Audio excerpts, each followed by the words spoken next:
NEET தேர்வில் வெற்றி பெறக்கூடிய ஜாதக அமைப்பு எப்படி இருக்கும் அப்படிங்கிறத நீங்க உதாரணமா சொல்ல போறேன். லக்னத்திலிருந்து எண்ணி வரக்கூடிய 3வது ராசி அப்படிங்கிறது நீட் தேர்வை குறிக்கக்கூடிய இடம்.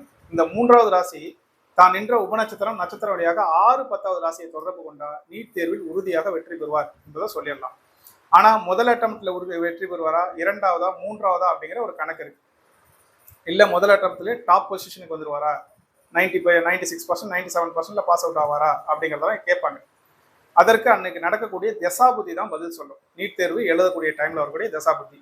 இந்த தசாபுத்தி தான் நின்ற நட்சத்திரம் உபநட்சத்திரம் வழியாக அந்த கிரகம் எந்த கிரகமா வேணாலும் இருக்கட்டும், 1, 5, 9 ராசியை தொடர்பு கொண்டாலோ 8, 12வது ராசியை தொடர்பு கொண்டாலோ கண்டிப்பாக நீட் தேர்வில் வெற்றி பெறுவதே மிக சிரமம் கஷ்டம்னு சொல்லிடலாம்.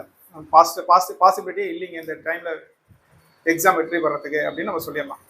ஆனால் அதே டைம்ல நடக்கக்கூடிய தசாபுத்திகள் 2, 6, 10, 6, 10, 4, 6, 10 ராசியை தொடர்பு கொண்டு தசாபுத்திகள் நடந்ததுன்னா அவங்க நீட் தேர்வில் 97, 90, 98 மார்க் எடுத்து டாப் பொசிஷன்ல வருவாங்கன்னு கேரண்டியா சொல்லலாம்.